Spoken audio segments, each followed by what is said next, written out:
Hello, good morning. Welcome to this week's Learn with Lorna, episode number 198.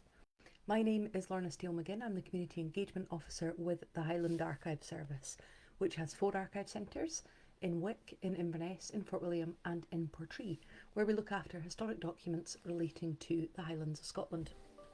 This series is brought to you by High Life Highland at no cost to the viewer. High Life Highland is a charity registered in Scotland, and there is no payment or subscription required to take part in this series of events. But if you're able to donate towards our work, then we really appreciate that. First things first, I hope you can see me clearly. I've changed my whole office round at home, and the result is that the window is behind me, and I'm hoping that I'm clear enough to be seen, or I'll have to rearrange everything again. So we're creeping slowly towards the 200th episode, which is just extraordinary when you consider that we started out with those 14 initial episodes way back in 2020. So we're coming towards the 200th episode. I have a plan. So watch our Facebook page this afternoon for a little hint of what I'm going to do for the 200th, and start thinking if you have any questions for me, or any things you would like to say, or favourite episodes you'd like me to talk about. So this week we are looking at a series of records full of information about schools, and therefore about communities and societies, and these are the school files. Now, I've done quite a lot of episodes over the past few years on school logbooks. People always love a school logbook, and also have made references to the many school admission registers that we hold. But I haven't really gone into the background files. That's just my phrase for them, the background files that kind of talk about school management, school admin, and they're far more interesting than you might think. And it's the same with the likes of the County Council, the County Clerk's papers, the Commissioners of Supply minutes. These kind of administrative collections of records actually contain so many stories. So much like those two, the County Clerks and the Commissioners of Supply, I immediately decided when I was researching that I was going to have to do more than one episode on this, so you can keep an eye out for more episodes. Now, I use the term school files quite loosely, but generally what I mean by that is files within our County Council series which deal with the construction, the running, the administration of schools across the Highlands. I haven't gone into the school board minute books for this, just files. So things like the admin files, property maintenance and development, plans, drawings and specifications, correspondence files, accommodation and equipment surveys. Now, these are organised slightly differently. They all sit, as I say, within our County Council series, so they might be under Ross and Cromarty County Council, or Inverness, or Sutherland, Caithness. And some deal with specific schools, so there might be a file for instance, I'm going to come towards the end to Linwilg school file. But others are subject specific, so there might be files relating to religious education within schools across the whole of the county, and I'm going to give some examples from that as well. And they cover everything from specific pupils, and those records obviously are closed for a certain length of time just to protect people who are still alive. But they also discuss the curriculum, they discuss the opening and closing of school buildings, healthcare within the school services, buildings, teacher appointments, the impact of the wars on the schools, all sorts of things. And they can tell us a huge amount about life in Highland communities across the years. So let's have a look at some of the examples. Now, of course, before anything can be taught in a school, before you have pupils and teachers, you need to have the need for a school, so there needs to be a need within that community. Then the school needs to be built and opened before any teaching can occur in it. And school admin files, particularly for the schools that opened in that big growth of Inverness in the 50s, 60s, 70s, they often include information about the school opening, such as a programme of events, a guest list, and sometimes, if you're lucky, copies of the speeches that were made at the school opening. I've recently been involved helping Lochardal Primary mark their 60th anniversary of the school opening on the 25th of November 1964. So we have, I've got more Lochardal pupils in tomorrow. I've had quite a few different classes over the last few weeks. And we have within our Inverness County Council records a series of photos of the school, the site pre-construction, the site during the school's construction, and then also obviously once it's completed and opened. But we also have some really nice documents about the opening of Lochardal School. And it's one of the schools, fortunately, that we have the opening programme, the invitations for people to attend, and the speeches that were given. So here are some extracts from the speeches given on the day that Lochardal Primary in Inverness opened in 1964. This is one of a series of new primary schools being built in the residential outskirts of Inverness. It is a one-stream primary school catering for 7 classes. It describes where the school is and where it's situated and so on. Goes on to say there are 3.5 acres of land with a playing field, paved playground and plenty of school grounds in addition to the built-up land and formal play spaces. The building has 8 classrooms over 2 floors, an assembly hall, a general purpose room, a library, a display room, a dining room, a kitchen, as well as all the provision for staff and offices. It describes what equipment they've got in the playground, where they've got play shelters and cycle sheds. They say that it will take 14 months to be built, and that the total cost, inclusive of all furnishings, will be approximately £100,000, which I'm sure everybody would love to be the case today. So that's just ahead of the opening, that's the planning for the school. But this is from the speech given on the day that the school was opened. Inverness is a growing town. In 1931, the population was 23,500, and then goes on to say in 1961, it is 29,774 and still increasing. But we must see to it that Inverness is a place of opportunity for the young. Industrial and commercial developments have taken place and more will come. Developments in our secondary schools and technical colleges have taken place at the same time. Educational facilities for our young people are being much enlarged. This is happening all over the country, and it is essential that it should be so, for our success as a nation, just as much as our success as a town, depends to a great extent on the quality of our education. From parents, the best expression of appreciation we could have would be their support for the school in all of its efforts. We hope that they will be able, through communal activities, to share with their children in the facilities and amenities of this school. Home and school should be complementary one to another. Here on the outskirts of Inverness, attractive modern houses have been built in which families, many of them new to Inverness, have a fine chance to make a good and happy home. The school will similarly give children every chance to have a happy and profitable beginning to their education. If the parents have not yet had the time to develop a community spirit, it is to be hoped that the children sharing a common life will bring these homes closer together and encourage pride in Lochardal School and in the town of Inverness.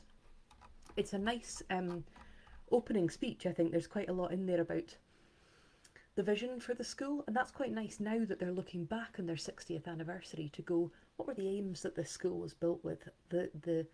What were the hopes that we could educate the children, but also that we could form a community around the school? And I think we'll see more and more of that as they mark their 60th anniversary. So sometimes those files give information about schools opening because of something like that, growth in the area, what was at that point the outskirts of Inverness, which is not anymore. But there are also records that talk about schools opening in very specific circumstances. So for instance, in Portnalong in Skye, and I'm going to read to you the history of this school exactly as it was written to me by my colleague Catherine in Skye and Lochaldal Archive Centre. The North Talisker land settlement was a government-led initiative to repopulate the land in North Talisker, Skye, after World War I. The land in North Talisker had been largely empty for over 100 years after the clearances by Dr. Lachlan MacLean and the McCaskells. Between 1923 and 24, 43 families from Harris and 22 from Point, a combined total of almost 400 people, made a voluntary journey across the Little Minch to Skye after the Board of Agriculture had purchased 60,000 acres in North Talisker from MacLeod of Dunvegan for over £56,000. Families from Harris, Lewis and some areas of Skye began arriving as part of a planned repopulation, taking possession of crofting tenancies on 68 new holdings created by the Land Settlement Act Scotland 1919. This was the single largest repopulation undertaken in Scotland because of the Land for Heroes initiative after the First World War. The families began arriving on the 20th of May 1923, with the last being placed on the newly created crofts by November 1924. Life was not easy for these new families, and one concern was the education of their children, with the original families being expected to walk to Carbus for their education. On May the 19th, 1924, James Campbell opened Portnalong School to its new students, in parts of the building which had been used as a base by the Board of Agriculture. The children's education got off to a very poor start, with the school not being fit for purpose. It was too small, it had no fire, it had broken windows and a leaking roof, not to mention the streams and rivers that had to be crossed to get to school. A school was built in a hut by the pier, which had been the offices for the Department of Agriculture. We have, in our records in Inverness, in the County of Inverness school files, a copy of a letter by the new teacher, James Campbell, concerned about the lack of space, lack of materials, and lack of facilities, in a hut which could comfortably hold 20, but had an expected roll of 60. Dear Sir, I opened the school yesterday the 19th. I had 19 pupils present. Today I had 26, and this is not all that are to come. I got a man to go around among the people and collect the names of all of the children within school age, and the list I received shows that there are at least 44 children currently within school age. That is not counting the children in Fernie who now attend Carbus School. I am afraid that even without those, we won't have accommodation for all the children. The hut would comfortably hold 15 to 20. How am I to hold 44? Or if those additional children come, about 60, I do not know. 6 desks have arrived, but one is so broken up it can't be used. I went to see Miss Macmillan yesterday and managed to get hold of a few books that she wasn't using, but she couldn't spare any slates. I will carry on with these reading books for a while, until the books I am ordering arrive. In ordering books, the books I left out, in ordering books, I had to leave out other things such as a blackboard, admission register, logbook or portfolio, as I don't know whether it's my sphere to order them, but I hope they will be supplied soon. I will write at any time I am in difficulty with anything, and I hope you will give me your attention, and I know that I haven't an easy task before me. And in our records for Inverness County Council, we can see there letters from parents petitioning in 1924 for a new school building in Portnalong. The parents note that the current one, as the teacher said, didn't have enough space. The pupils were crowded in together, and as you can see there, 6 desks for 60 pupils. It said that the windows were broken, there was no fire, and they were situated in a very unpleasant spot surrounded by mud and slush. And the files reveal that eventually the parents withdrew their children in protest against the conditions, with the new school finally being approved and then opened and ready in August 1926. So again, like the one I mentioned before, looking at these school files, it doesn't just tell you about the school, it tells you about the impact of the First World War, the Land for Heroes, the resettlement of North Talisker. There's a huge amount of social history within those files. Sometimes we find evidence of schools opening only for the situation to change immediately. So, for instance, in the Lochardal one and in the Portnalong one that I mentioned there's clear evidence of need for this school. Sometimes you find that a school's open and then everything changes. And this is what happened in Leibster School. And again, I'm going to just read what my colleagues in Nucleus pulled together for me about it. I think it was Val who wrote this particular extract. This has been a wonderful episode for me because my colleagues have given me information that's pre-written that I can just read out to you, which is fab for me. Okay, so this is what Nucleus say about Leibster School. In 1937, the new school in Leibster opened. By the end of 1939, the school roll was 230, rising to 236 in October 1940. So they've had the school for around 3 years. And then 2nd of October 1939, letter from D.W. Georgeson was read, stating that at a special meeting of the Caithness Education Committee, it was resolved to remit the respective school management committees in conference with the ARP controller to make such arrangements as may be considered necessary for the safety of school children during air raids. So far so normal. They're saying, there's the war's coming. This is in October 1949, so the war started, and they're saying, right, we need to prepare the children for air raid drills and ARP, and that's quite common across school records. But then, another one that's quite common, to request the school management committees to report what arrangements they will be recommending with regard to darkening of school windows, cleaning of the school during the continuance of the war. So again, that's normal, they want to have the blackout in schools. On the 19th of October 1939, the school had its first air raid warning, and arrangements were made with neighbouring families to take in country pupils for the duration of the warnings. Again, fine, air raid warnings. Then, the school closed for the summer on the 18th of June 1940 and was converted during the school holidays into a hospital. So the school has only been open 3 years, but because of the war breaking out and the reality of the situation in Wick, which I'll come back to, Leibster School needs to be turned into a hospital. So we can follow that through the school records. So we can see that in July 1940, the matter of accommodation for the pupils of Leibster School, now reserved as part of a hospital, was discussed, and it was proposed to utilise Bruin, Sweeney, Newlands and Wallago as alternative accommodation if this was found necessary. It was also agreed to obtain offers for painting and distempering Leibster Old School in view of accommodation there becoming necessary. So they might have to either disperse the pupils elsewhere or reuse the original Leibster School. And then as it follow on, we can see in November 1940, a letter was read from Mr Campbell, re the arrangements for classes following the new school being taken over by the Department of Health, and repairs necessary to school buildings and lavatories were approved. Pupils were then accommodated in church halls, in a shop, and in the old school, which had become the British Legion Hall when the new school had been opened. So we start to see this disbursement, the fact that and we see this right throughout our records, of course, that in a moment of crisis, in a moment of conflict, it's the same with COVID, our buildings are used for whatever they're needed to be used for, and school sometimes has to take a bit of a back seat.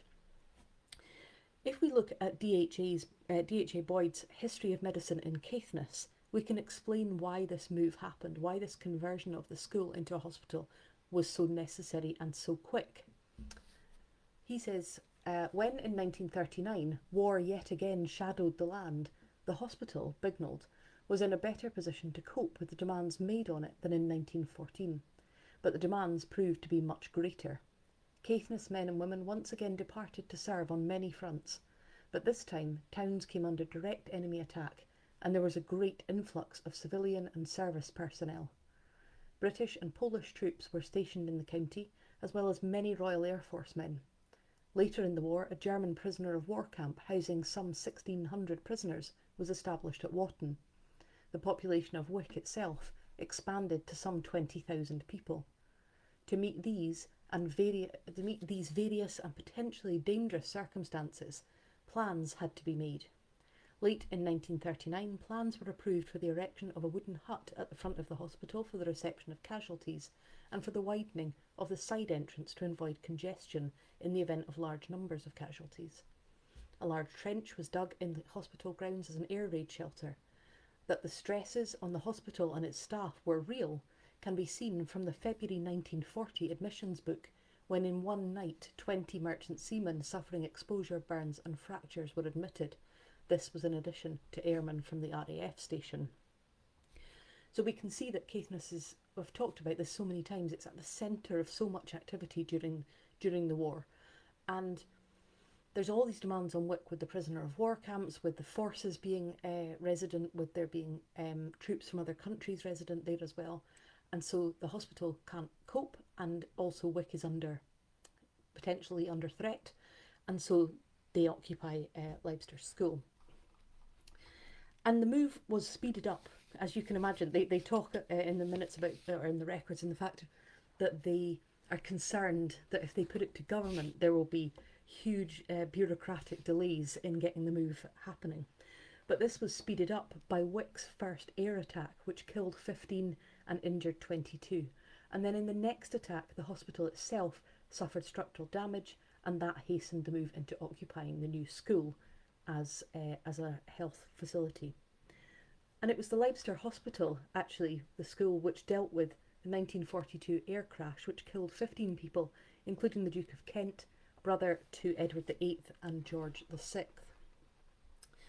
And if we look back at those school records, we can see, finally, at the end, this is in October 1945, the Southern District School Management Committee, bearing in mind that it is now almost 5 months since hostilities in Europe ended, asked the Education Committee to take steps to expedite the evacuation of Leicester's new school by the Bignell trustees so that it may be ready for occupation again as a school by the 1st of November 1945.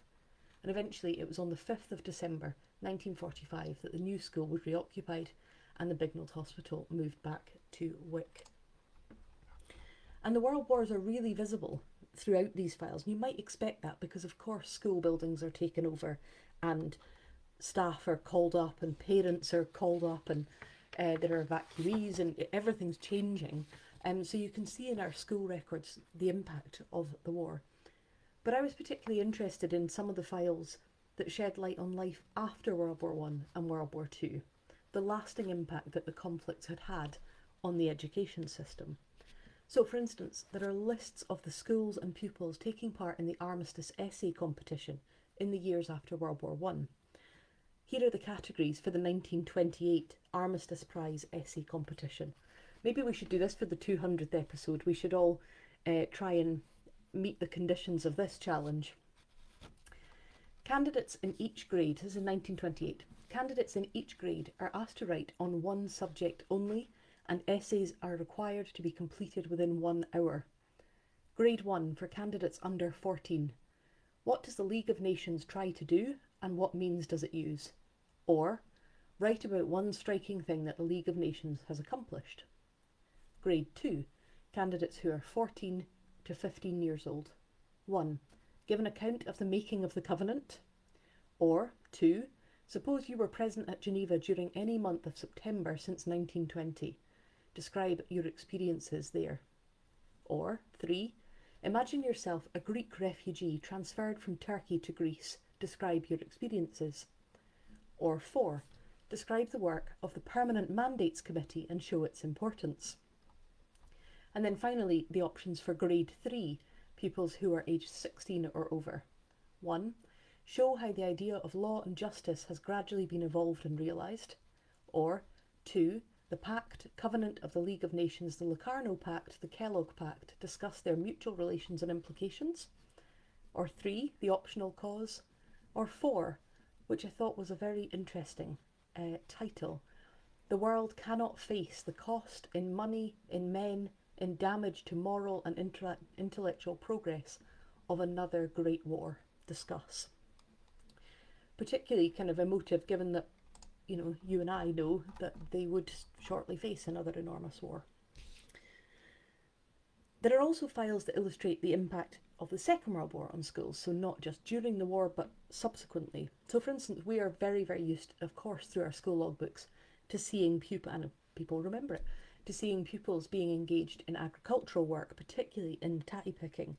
But the need for this was much, much greater during and immediately after the war, because there were so many men away, there were so many women in the workplace, that the only source of labour left to do some of these jobs would be found in the schools. And these papers from the Ross and Cromarty Council school files explain the situation. This is from off the top of my head, 1946, 1947. In view of the persisting seriousness of the world food position, the government have decided that the country's potato average must be maintained at the high level of recent years, and Scottish farmers are in consequence being asked again this year to plant an acreage which represents an increase of 64% over the 1939 figures. To secure the crop, it is estimated that there will be required, in addition to regular and casual agricultural workers, a supplementary labour force of about 90,000 people required, and a most careful review has accordingly been made of the adult labour likely to be available from all possible sources.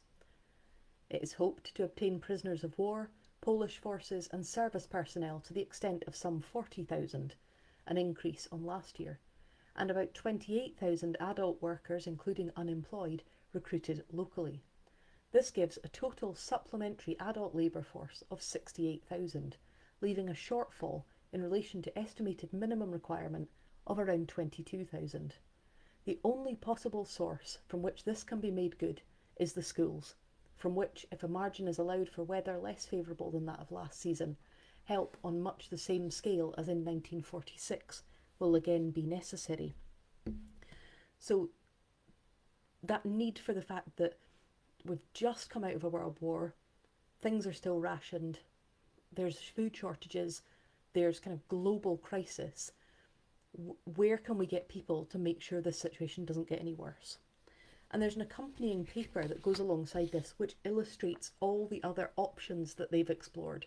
So they say, we've spoken to the trade unions, but the trade unions have no capacity because the pressure on the industry is so intense, with all those people who are working in kind of heavy industry, is so intense trying to rebuild the country that they have no spare capacity. They say they've looked into the use of unemployed people, and they're pulling about, however many they said there, maybe 28,000 including unemployed. But they say that many of those have a physical disability which will render them unsuitable for field work, because of course we've just come out of a war. They say they've investigated using the British service personnel, but the troops aren't stationed in the right areas, and of course they will also be involved in that kind of post-war duties of the clear-up. And so the conclusion is this. The Secretary of State is very conscious of the fact that help from the schools cannot be obtained without disturbance of schoolwork, and he very much regrets this disturbance should have to continue. But any failure to secure the potato crop would undoubtedly endanger the nation's food supplies and might well necessitate an extension of rationing. In the face of such a possibility, it is necessary to balance educational loss against nutritional loss, which would result from a food shortage, and in the government's view, food must come first. Further, the Secretary of State feels it is his duty to make it clear that this is also almost certainly not the last year in which this problem will arise. The Labour position, to which attention has been drawn in the white paper just published, is not likely to improve for a year or two at least. The repatriation of German prisoners will progressively reduce the alien help available, and mechanical harvesters, even if perfected, cannot be produced in sufficient numbers in time to make good this loss. If acreages have still to be maintained at high levels, as seems most probable, it will almost certainly not be possible to dispose with help from schools for some little time to come.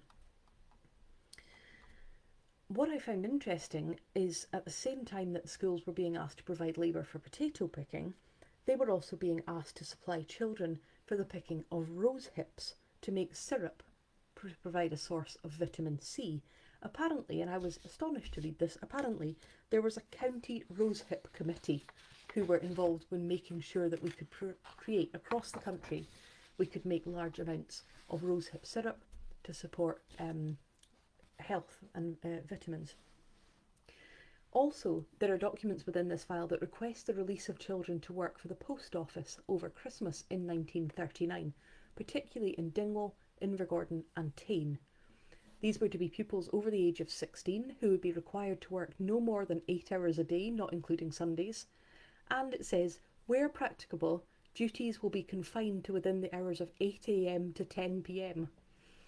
They would get a 40-minute break and they would be paid 1 and 6 and a quarter is how you say it. If anyone can correct me, 1 and 6 and a quarter. So we can find information about schools in exceptional circumstances where without schools delivering mail it won't get delivered, or without pupils picking potatoes the country will starve. But also we can find in the school files things about everyday mundane detail of school life. I love looking at the equipment and accommodation surveys. So these are broken down into schools. You can look at a particular school, see when the survey was taken, particularly in 1938. You can see what accommodation, equipment and space and desks were available in each school. And it's just so interesting. So for instance, I had a look at the file for Linwilg School, which closed in 1930 with the pupils moving to Alvey. And I found this list of items that were in the school, in Linwilg School.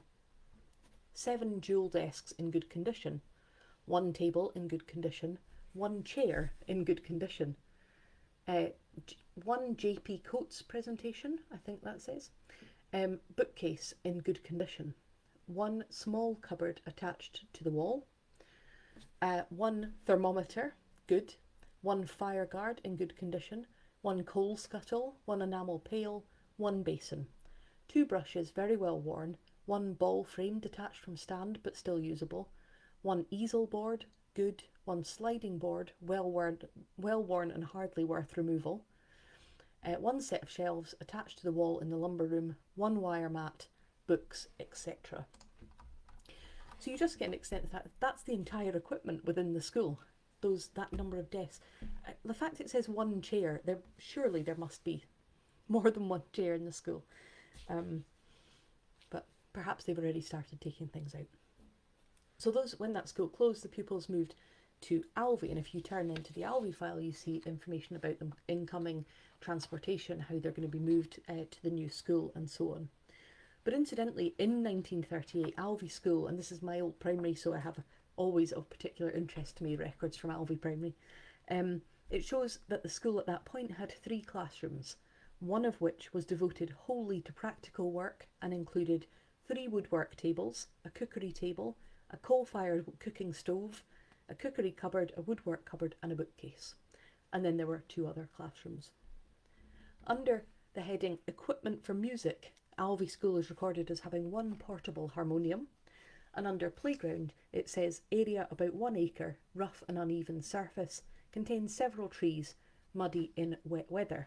And I can confirm all of that, and it was a great playground. But if you think those things aren't ideal, it's better than Balnain Primary in 1938, in the survey 1938. It's recorded as having 1 broken piano and a playground recorded as being useless for 8 months of the year, more or less a quagmire. And playgrounds were also an issue in discussion in the school files in Achiltibuie and Badkill schools in 1973, as this letter shows. Dear Sir, at the recent meeting of the Lochbroom District Education Subcommittee, it was stated that Mr Henman, proprietor of the ground surrounding the school premises at Achiltibuie, had offered to make available to the school as a playing area approximately half an acre of ground to the west of the school. The subcommittee understand that this offer has never been formally taken up with the Education Committee, and they therefore wish to do so now, as the existing playground at Achiltibuie School is almost completely tarred over and there is little or no grassy areas available for play. It was also stated that the entire playground at Badkill was shortly due to be tarred and that there would be little or no grassy area available for play there. I was therefore instructed to make representations to your department that this matter should be reconsidered and that at least part of the playground should be untarred. Children's play is often boisterous, and a grassy playground does not cause nearly as much grazed skin on knees, hands, elbows, etc. as a tarred surface does. It is hope that you will give this request your favourable consideration. So I'm going to stop there. I had so many other things I could have talked about. I am looking at a folder on my computer full of examples from these records, like the 1940s big argument about religious education, which was a bit of a battle between the Free Church and the Established Church. A fantastic document that talks about a 1930s experiment in Gaelic education in Barra, and loads of interesting stories about teachers and pupil teachers and healthcare provision and school journeys and school meals. So I think I'm looking at another 3 episodes, to be honest. I've started to already move things into further episodes, so you can keep an eye out for those. So thank you very, very much for joining me today. I hope you've enjoyed it. I hope it's proved again that these things that might look a bit boring, these admin files, just give you so much information about what's happening in a community. A reminder that the 200th episode is coming up, so I'm hopefully going to get something finished this afternoon that I can put up, so keep an eye out for that. If you're in Inverness or local to the area, then I just want to flag one event we've got coming up. Our Skye Archive Centre is hosting an event at Inverness Museum and Art Gallery about the Angus Og collection, which I know is one that's particularly close to a lot of people's hearts in and around the Highlands. So it's on the 7th of November. It's bookable on Eventbrite. If you're able to come to that, then please do so. Next week I'll be looking at a collection from Skye and Lochhalsh, the Christie and Ferguson Solicitors collection, but a reminder in the meantime that this series is brought to you by High Life Highland at no cost to the viewer. High Life Highland is a charity registered in Scotland, and there's no payment or subscription required to take part in this series. But if you're able to donate towards our work, then we really appreciate that. Thank you for all your comments. I can't tell you how much I like seeing them popping up and knowing that people are there and I'm not talking to myself. Thank you.